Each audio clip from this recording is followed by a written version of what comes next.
Meantime, FBI agents in Wyoming say that they have found the remains that are likely Gabby Petito's. The coroner says an autopsy is scheduled for tomorrow. Senior correspondent Laura Ingalls live in Moose, Wyoming for us. Hi, Laura. Hi, Sandra. Yeah, we spoke with the Teton County Coroner's Office this morning about that autopsy scheduled for tomorrow to get a sense of timing. And what they've told us is that they're waiting for a forensic pathologist to come in from out of town to get things started. And of course, yesterday's discovery, absolutely a devastating blow to the family of Gabby Petito. I was actually spending some time with her stepfather yesterday. We were doing an interview talking about getting out new photos throughout the day that would possibly jog the memory of anybody who had been in the area. And then suddenly midday, everyone's phones went off and we realized that something was going on. And there was news that there was a body that was discovered in the very search area where investigators were throughout the weekend. Now, when we take a look at the map of the Grand Teton National Park, I mean, this is a huge place, 300,000 acres. And when authorities first got word that she was missing, imagine trying to pick a place to start. So they kind of narrowed down this general area. And then it was a tip from a blogger, a travel blogger who posts videos to YouTube, who she got an alert from somebody else saying, hey, you might want to look at some of the footage that you have taken in late August to see if you have any images of this white van they're looking for. She spoke to Fox earlier about what she found. Listen. The story is that if you were in the Tetons on the 27th of August, please look at your footage, look at your pictures. This is like their last known possible whereabouts. And so I just got chills all over my body and ran right straight back to my laptop, got my GoPro footage, and lo and behold, Gabby's van was on there. Last night, Joseph Petito, Gabby's father, tweeted a photo of his daughter standing in front of a mural with wings saying simply, hashtag Gabby Petito, she touched the world. The attorney who represents the family of Petito issued a short statement thanking law enforcement that reads in part, your tireless work and determination helped bring Gabby home to her parents, the family, and I will be forever grateful. Sandra, yesterday we had terrible weather. It was raining off and on all day. So the hope is that today this nicer weather will lend itself to investigators who are back at the scene. That whole area is still closed off as they continue to search the grounds. Back to you. Laura Ingalls live from Moose, Wyoming for us. Laura, thank you. Let's bring in Mark Eiglarsh, criminal defense attorney and former prosecutor. Mark, a lot of developments in this case today. We see a much more aggressive posture right now by the FBI at Brian Laundrie's parents' home. What do you think? Well, I think that no one should be surprised that there's an independent eyewitness claiming that he committed acts of violence against her. The injury that we saw on him on that body cam footage seemed to suggest that those were defensive wounds, that she was scratching his face as a result of being attacked by him. Now, again, that's speculation. We don't know, but that's exactly what I thought happened.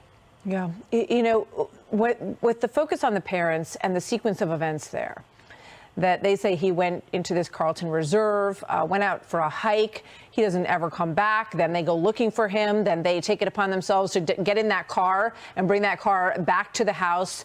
There's been a lot of scrutiny on the local police in terms of how closely they've been surveilling him. He was the only person of interest in this case.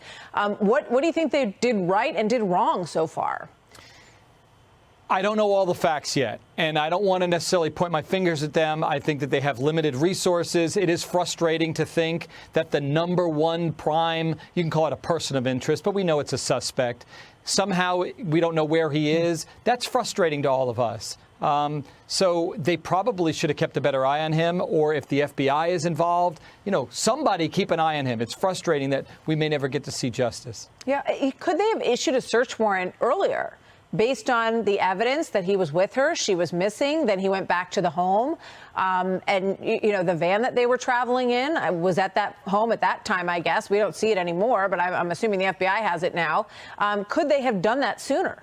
It's possible. You know, cops generally don't make decisions on their own on high-profile cases like this. There's typically a prosecutor who they're consulting with who wants to make sure that you don't just go in. You know, a lot of people are saying, why didn't they drag him into the station? Why didn't they go in sooner? Truth of the matter is because if you ever build a case against him, you want all of that to come in as evidence and be used against him to prove the case beyond and to the exclusion of every reasonable doubt. You start cutting corners, particularly on a high-profile, potentially homicide case, and then you lose valuable evidence. You know, there's this whole other question about this other couple that was murdered near the cafe where they got into this argument. What more do you want to know about that situation, and do you think that there's possibly a link? I want to know everything. Before I start speculating, I need to know what happened. It is very unusual. It wouldn't surprise me that they're linked, but I need to know more. Yeah. In terms of Brian Laundrie, having covered a lot of cases, what do you think? Where do you think he is? Do you think I just heard an FBI agent, Mary Ellen O'Toole, talking to Sandra about the possibilities of what might be going on with him right now. What are your thoughts? Okay, so I'm purely speculating. He could be Snow White innocent, theoretically. That's not what I believe. What I strongly believe is the only reason why his lawyer didn't come out and give at least a partial version of what he's saying is because there was nothing there that helped his position. So now what does that mean? The inference is he was involved. He did something nefarious to her. 10 days he doesn't report her missing. There's only one reason why he's acting like that, because he was involved. The question is, will he allow himself to then stand trial for this free spirit to be put in a cage for potentially the rest of his life? I don't think so. I don't know that we see him again. You think he's disappeared, or you think potentially he harmed himself? I think he harmed himself. I don't know that we're going to see him again.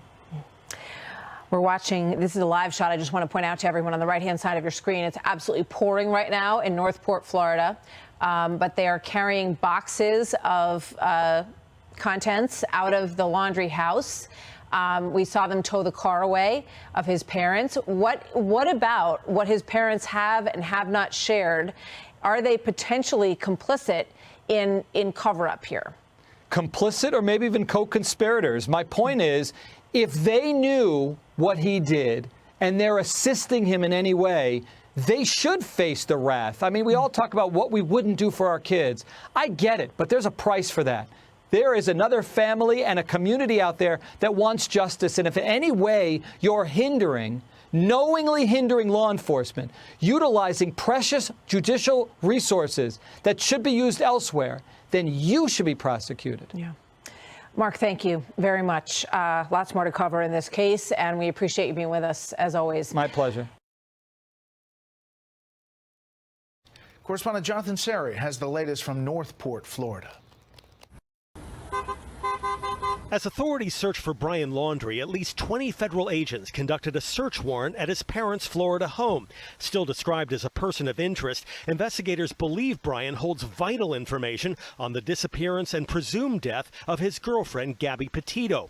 On Sunday, authorities found remains matching Gabby's description at a Wyoming campsite after a van that looked like hers was spotted in a traveling family's YouTube video of the area from August 27. I am so sad that we couldn't bring her back alive, but to be able to bring her home to her family or to help with that is everything. The Laundrie's attorney issued a statement saying the news about Gabby Petito is heartbreaking. The Laundrie family prays for Gabby and her family. I was apologizing to him and saying, I'm sorry that I'm so mean. Gabby took the blame when police responded to the couple's August 12 argument in Moab, Utah.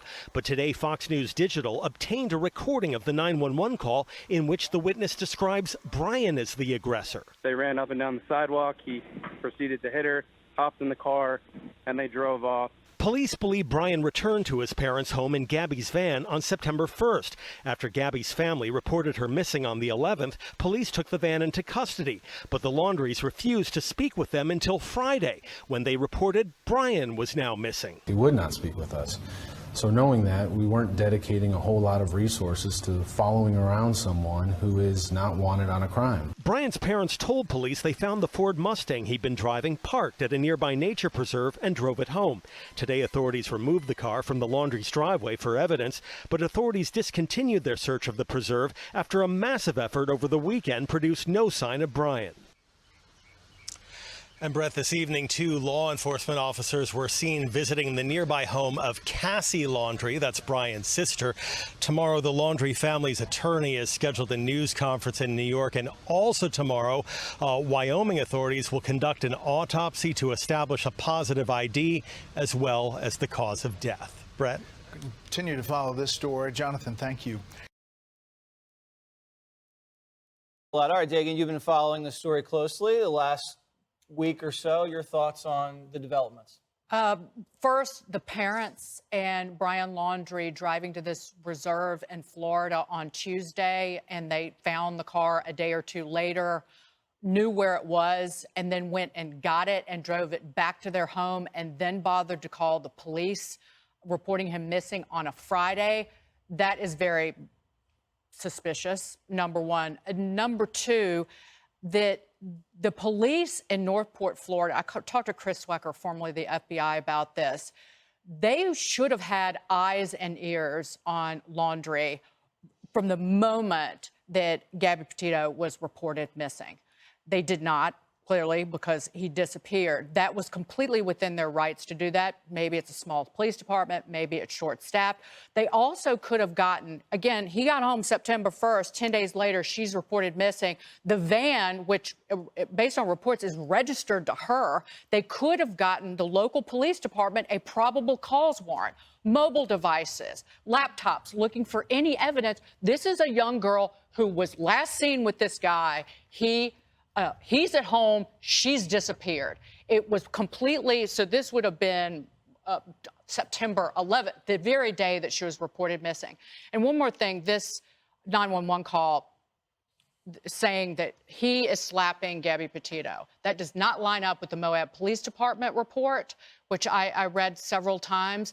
And it's classic, the police should have known, it's classic domestic abuse when the woman, you pick up the woman, she's very emotional, and she's taking all the blame that this is classic battered woman behavior, that they're controlling and being dominated, and it's heartbreaking to know that the police department out in Utah didn't do anything other than separate them for a night.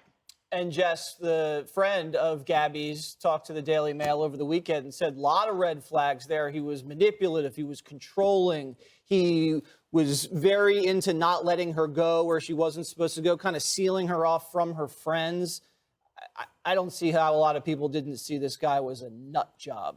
Well, it seems that a lot of people did see it was a nut job. They didn't report it. And that's where the disconnect happens. I mean, obviously, the police department has something to speak for in ignoring the signs. If the 911 call is the accurate telling of what was going on there, it was quite obvious this was a domestic abuse situation. But there are so many people in the lives of these women who are being abused, who don't take that extra step. They know that they feel like something's wrong. Their friend is changing behavior, especially if you're going to get into a relationship with someone who vlogs for a living, right? This is not a wallflower.